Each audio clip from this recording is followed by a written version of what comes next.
नमस्कार, टिंज भारत देख रहे हैं आप और मैं हूं आपके साथ शिवा भारद्वाज। इस समय तस्वीरें आपको चौड़ा मैदान से दिखा रहे हैं।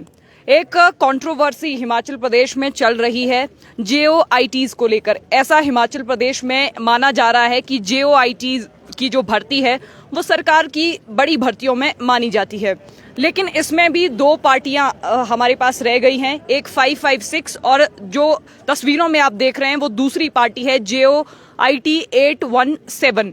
और अब 817 की तरफ से ये भी राय आ रही है कि they are not the party in High Court as well as Supreme Court. लेकिन मसला क्या है ये भी हम आपको जल्द ही बताएंगे। कुछ JOIT जिन्होंने पेपर पास किए हैं, टाइपिंग टेस्ट भी दिए हैं, उनसे भी हम यहाँ पर जानने की कोशिश करेंगे कि असल में मसला क्या है, सरकार इसमें क्या नेगोशिएट ले रही है। सरकार का पक्ष भी हम आपको बताएंगे, लेकिन कुछ यहाँ पर प्रशिक्षु हमारे साथ है। आपसे समझना चाहूंगी कि पूरा मसला क्या है, क्योंकि लोगों में भी इस भर्ती को लेकर काफी ज्यादा कंफ्यूजन रह रही है। देखिए, मैं आपका यहाँ से शुरुआत करता हूँ। अगर आप भी देखिए, हमारे बैनर लेके जो आए, हमारा पोस्टर है ना हो तकलीफें दूर, वो इस जिद पे अड़े हैं, परीक्षा पास करके भी बच्चे सड़कों पे खड़े हैं। तो ये बहुत एक क्लियर और वाइड मैसेज कन्वे होता है कि ऐसी क्या सिचुएशन हो गई है कि जिन बच्चों को घर पे बैठ के तैयारी करनी चाहिए थी, जो अभी तक जॉब लग चुके होते हैं, उनको सड़कों पे उतरना पड़ रहा है अपनी एक रिक्रूटमेंट को पूरा करने के लिए। जो रिक्रूटमेंट 2020 में निकली थी, इवन अगर उससे पिछले एक पोस्ट कोड की बात करें, वो भी इसमें मर्ज है, तो टाइम फ्रेम हमारा जाता है 2019 से 2022। 3 साल का प्रोसेस ऑलमोस्ट कंप्लीट हो गया है और सरकार की सबसे बड़ी भर्ती, one of the biggest recruitment process so far जो हमें लग रहा है, और इस सरकार की भी सबसे बड़ी भर्ती है जिसमें लगभग 2000 परिवारों को रोजगार देने की बात हो रही है। और 3 सालों का प्रोसेस ऑलमोस्ट हो चुका है, आपकी भर्ती पूरी नहीं हो रही है। अब कंसर्न ये हो गया, हमने बहुत कोशिशें की, मिले हम मुख्यमंत्री जी से, कंसर्न डिपार्टमेंट से मिले, मंत्री जी से मिले, पर प्रॉब्लम ये हो रही कि आश्वासन के अलावा हमें चीज़ें मिली नहीं है। जिस एग्जीक्यूशन की हम बात करते हैं, जिस क्लैरिटी की हम बात करते हैं, जिस क्लैरिफिकेशन की हम बात करते हैं, वो अभी तक एज ऑफ नाउ नहीं हुआ है। एक सवाल मेरा आपसे, शिक्षा मंत्री से आप कितनी बार मिल चुके हैं? शिक्षा मंत्री महोदय का इस विषय में क्या स्टैंड है? देखिए, शिक्षा मंत्री महोदय से मैं पर्सनल नहीं मिला हूँ, पर हमारे कुछ और लोग हैं, टीम है, वो मिले हैं और हम सब से, हमारी मेल सबको गई है, चाहे चीफ सेक्रेटरी है, मेल के माध्यम से बात हुई है, लेटर गए हैं और उनके पर्सनली मैसेज हम सबसे कॉन्टेक्ट हुआ है। पर आप देखिए, विडंबना की बात है, इसमें 20,000 लोग सफ़र हो रहे हैं, 20,000, उनकी फैमिली जोड़ दो आप तो 1 लाख लोगों का कॉमन कंसर्न है ये। और विडंबना ये है कि अगर 1 लाख लोगों का कॉमन कंसर्न गवर्नमेंट की प्रायोरिटी लिस्ट में नहीं है, तो ऐसी कौन सी चीज़ है जो गवर्नमेंट प्रायोरिटाइज कर रही है? हाँ। हिमाचल प्रदेश के मुख्यमंत्री की अगर बात करें तो मुख्यमंत्री के समक्ष भी ये मामला आया था, मुख्यमंत्री ने आप लोगों से क्या कहा? देखिए, मुख्यमंत्री जी ने मैं आश्वासन दिया था उस टाइम, पर अब हम कोई आश्वासन नहीं चाहते, हम चाहते चीज़ें टाइम बाउंड मैनर में कंप्लीट हो। अभी मैं आपको थोड़ा सा इंटरप्ट करूंगा, कोई और लोग बात करें, क्योंकि मुख्यमंत्री जी का हमें शायद वहाँ से आया है कॉल, अब हमें उनसे मिलने भी जाना है। हमारा डिमांड ड्राफ्ट है, उसके हम बात करेंगे और उसके बाद क्या चीज़ें होती है वो हमसे आपसे फिर बात करेंगे। चलिए, हिमाचल प्रदेश के मुख्यमंत्री ने भी नेगोशिएशन की है, हालांकि विधानसभा का बजट सत्र भी है और इस बजट सत्र के दौरान यहाँ पर जो 20,000 हमारे पास JOITs है, इनके विषय में अब सरकार को सोचने की भी जरूरत है। फिलहाल लाइव तस्वीरें हम आपको लगातार दिखा भी रहे हैं, हालांकि कुछ प्रशिक्षुओं से भी हम बात करने की कोशिश करेंगे कि मसला असल में है क्या। कुछ लड़कियां भी हैं जिनको आप देख सकते हैं। मैम, आपसे जानना चाहूंगी, आपका सबसे पहले तो नाम? मसला रिज्यूम किया जाए 817 का, बस इतना सही। बाकी इनसे आप चाहते हैं कि रिक्रूटमेंट हो? हाँ जी, हम यही चाहते हैं, बिकॉज अभी 1 साल हो चुका है, हमने एग्ज़ाम भी पास कर दिया और हमारा जो है टाइपिंग टेस्ट भी हो चुका है। तो हम, हमारी सरकार से यही मांगे कि इसे जल्दी से जल्दी जो है रिज्यूम किया जाए। देखिए, भर्ती ये 2020 की है, टाइपिंग टेस्ट कब हुआ था, थोड़ी सी डेट में क्लैरिफिकेशन देंगे? एक्चुअली मैंने 2020 वाला एग्ज़ाम तो नहीं क्लियर किया था, जो लास्ट ईयर हुआ था वो मैंने क्लियर किया था। तो हमारी बस उसके लिए है कि एटलीस्ट इन दोनों मामलों को सरकार जो है जल्दी से जल्दी सॉल्व करे और जो है हम आगे का प्रोसेस जो है शुरू करें। चलिए, लड़कियों से तो हम आपको लगातार मिलवा भी रहे हैं, बीच में कुछ लोग बैठे हैं, इनसे भी जानने का प्रयास करेंगे। मर्ज में समस्या क्यों आ रही है? जब आपको दूसरे पोस्ट कोड के साथ मर्ज किया जा रहा है, इसमें समस्या कहाँ देखते हैं? यहाँ पे मैम समस्या ये है कि 556 में जब ये भर्ती हुई थी तो उसमें 1100 समथिंग पोस्टें निकली थी, तो उसमें से आधी पोस्टें ही भरी गई, बाकियों को अनएलिजिबल किया गया जिन्होंने आगे कोर्ट में केस किया।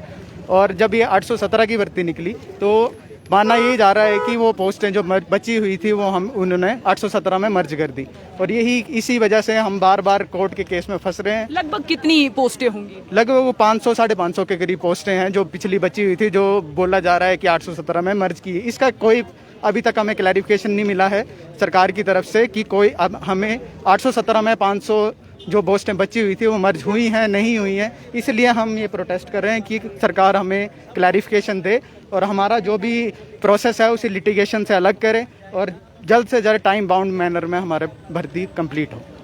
चलिए, JOIT से हम आपको लगातार मिलवा रहे हैं। जो दूसरी पोस्ट कोड के विषय में हमने आपको बताया था 556 के विषय में, तो ये कह रहे हैं कि उसको मर्ज ना किया जाए। हालांकि सरकार ने इस विषय में कोई नोटिफिकेशन भी नहीं निकाली है। अब सरकार की तरफ से, हालांकि हिमाचल प्रदेश के मुख्यमंत्री ने अभी इन JOIT के जो छात्र हैं इनको नेगोशिएशन के लिए भी बुलाया है। इस विषय में क्या फैसला रहता है ये भी हम आपको जल्द ही बताएंगे। थोड़ा सा कोर्ट की क्लैरिफिकेशन के विषय में बताएंगे अगर आपको कुछ आइडिया हो तो। I have no idea. और देखिए, यहाँ पर कुछ प्रशिक्षु ऐसे भी हैं जिनको कोर्ट की हियरिंग के विषय में आइडिया नहीं है। हालांकि कुछ लोग ऐसे हैं जिनसे हम जानने की कोशिश करेंगे। सर, आपसे भी जानना चाहूंगी, कोर्ट क्योंकि बार बार कोर्ट को घसीटा जाता है और हवाला कोर्ट का दिया जाता है, आप थोड़ी सी क्लैरिफिकेशन देंगे कि कोर्ट का इसमें क्या रोल है? जी देखिए, जो 556 की जो पहले भर्ती हुई थी 2019 में, उसके साथ ये केस चला था हाई कोर्ट में। ऑनरेबल हाई कोर्ट ने डिसीजन दिया था कि 817 को अलग से रिक्रूटमेंट की प्रोसीजर जो है वो पूरा किया जाए। उसके बाद टाइपिंग जो बची हुई थी वो पूरी की गई। तो 556 वाले सुप्रीम कोर्ट गए, वहाँ पे भी सुप्रीम कोर्ट ने सीधे निर्देश दिए कि 817 is not a party in this case. तो 817 कहीं पे भी हाई कोर्ट हो या सुप्रीम कोर्ट हो, वो 817 पार्टी नहीं है। तो इसका मतलब है कि हाई कोर्ट और सुप्रीम कोर्ट का हवाला तो सरकार हमें नहीं दे सकती, क्योंकि वहाँ से हम बिल्कुल साफ सुथरे निकल चुके हैं। तो अब अगर हम कहें तो लैक ऑफ पॉलिटिकल विल है और कुछ नहीं है। अगर वो चाहे, सरकार चाहे तो इस भर्ती को कंटिन्यू कर सकते हैं। अगर एक सवाल मेरा आपसे और भी, हमारे जो सरकार के रिप्रेजेंटेटिव हैं उनसे कितनी बार मिले थे और आश्वासन आपको क्या दिया जाता है? देखो, हम 20,000 लोग पूरी टीम है, एक पूरी फैमिली है। तो सबने हर डिस्ट्रिक्ट में कोशिश की सबसे मिलने की। मुख्यमंत्री से भी पर्सनली कुछ लोग मिले हैं, तो हमेशा हमें आश्वासन मिलते रहे कि होगा। लेकिन अब जब समय इतना हो चुका है तो आश्वासन की जगह अब हमें एश्योरेंस चाहिए कि इस भर्ती को कंटिन्यू किया जाए। ना इसमें कोई कोर्ट कचहरी के चीज़ें हैं, ना इसमें सुप्रीम कोर्ट के कोई आदेश है कि इस पे स्टे लगाया जाए।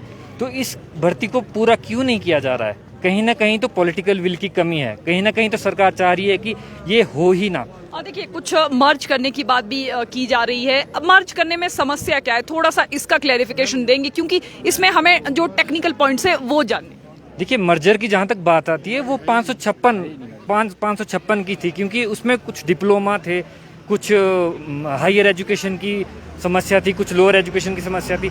लेकिन जो 817 रिक्रूटमेंट हुई है उसमें basic qualification is your +2, no diploma, no higher education problem, no lower education problem, nothing as सच।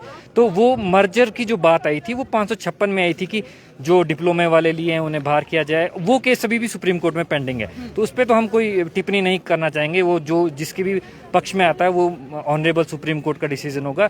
लेकिन 817 जो पूरी रिक्रूटमेंट अभी तक ठीक चल रही है, ठीक तो मैं नहीं कहूँगा जब इतना समय लग चुका है, लेकिन जब इसमें कोई कोर्ट से कोई आदेश नहीं है स्टे के या इसमें कोई रुकावट नहीं आ रही है कोर्ट की तरफ से, तो पॉलिटिकल पार्टीज, माननीय मुख्यमंत्री क्यों इस विषय को सीरियसली नहीं ले रहे हैं और क्यों रिक्रूटमेंट को रुकाया जा रहा है? या तो वो नहीं चाहते कि इस रिक्रूटमेंट के थ्रू स्टूडेंट्स आए, या फिर हम ये कह सकते हैं कि उनका काम चल रहा है जो कि आपकी एक बहुत ही आउटसोर्स नीति है, बहुत ही पॉपुलर की काम भी चल रहा है और पैसे भी नहीं देने पड़ रहे सरकार को, या तो उसकी वजह से हमें ये चीज़ नहीं मिल रही। तो हमारी यही डिमांड है। आपसे भी समझना चाहूंगी, मांगे नहीं मानी जाती तो नेक्स्ट स्टेप क्या रहेगा?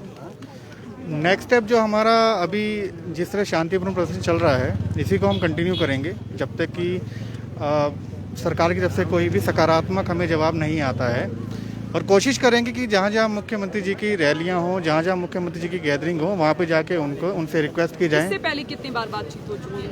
इससे पहले एग्जैक्टली नंबर्स नहीं बता पाऊंगा, लेकिन काफ़ी बार मिले हैं, कम से कम 5-7 बार हमारे जो टीम है, हमारे जो भाई हैं वो वहाँ पे मुख्यमंत्री से मिलके आए हुए हैं। और ये मैटर जो है वो टोटली क्लियर है इसमें किसी भी अन्य भर्ती का कोई भी किसी भी चीज़ का कोई समावेश नहीं है। इसकी कोई आधिकारिक अधिसूचना कभी भी नहीं निकाली गई है। तो इसमें टोटली एक एडमिनिस्ट्रेटिव विल की कमी है। मैं यही कहना चाहूँगा, माननीय मुख्यमंत्री की जो टीम है, हम उनको भी पूरा दिन दोष नहीं देते, उनकी पूरी टीम होती है, कैबिनेट होती है। तो ये उनकी बस एक क्लैरिफिकेशन की बात है, एक नोटिफिकेशन जो गवर्नमेंट ने निकालना उसकी बात है। उसके बाद कोई भी इसमें लिटिगेशन में इसको खींच नहीं पाएगा। अभी भी ये ज़बरदस्ती घसीटा गया है और ज़बरदस्ती इसके ऊपर जो भी रोकने की बात की गई है। जो माननीय सुप्रीम कोर्ट हैं, वहाँ भी हमारा जो जजमेंट था इस 817 से रिलेटेड जो स्टे के बाद माननीय उच्च न्यायालय ने 31 दिसंबर को दिया था, उसमें भी हमें बिल्कुल ही क्लीन चिट दी गई थी कि आप जो ये प्रोसेस क्लियर कीजिए, आगे कीजिए। उसके बाद जो 556 ने जो आगे माननीय उच्चतम न्यायालय में जो लिटिगेशन डाली हैं, उसमें भी हमारी जजमेंट जो हैं वो कहीं भी चैलेंज नहीं हैं। So we are not the party neither in High Court nor in Supreme Court. We are totally clean and if government it is only depends on government's will. If government wants, they can give a free way to us easily. चलिए तो बहुत सारे JOIT से हमने आपको यहाँ पर मिलवाया। साफ यहाँ पर कहा जा रहा है कि सुप्रीम कोर्ट और हाई कोर्ट में इस विषय संबंधी किसी भी तरह की कोई भी जो है वो अटकलें नहीं है। मामला ये सीधा हिमाचल प्रदेश सरकार का है। अब सरकार को चाहिए कि सरकार इस विषय में कोई नोटिफिकेशन निकाले और जितने भी ये अभ्यर्थी हैं, लगभग 20,000 के करीब हैं, तो अब सरकार इनको नौकरी जो है वो दे। हालांकि एग्जामिनेशन भी पास कर चुके हैं, टाइपिंग टेस्ट भी पास कर चुके हैं, किसी भी तरह की शर्त डिग्री या डिप्लोमा की इस पोस्ट कोड भर्ती में नहीं रखी गई है। तो फिलहाल सरकार का क्या पक्ष है, ये भी इस विषय में हम आपको बताने जा रहे हैं। लेकिन सबसे पहले कुछ प्रशिक्षुओं से और कुछ छात्र छात्राओं से हमने आपको मिलवाया। तो लाइव तस्वीरें आप चौड़ा मैदान से देख रहे थे, जहां पर बजट सत्र के दौरान जो है ये सारे छात्र छात्राएं इकट्ठे हुए हैं। तो फिलहाल के लिए बस इतना ही। नमस्कार।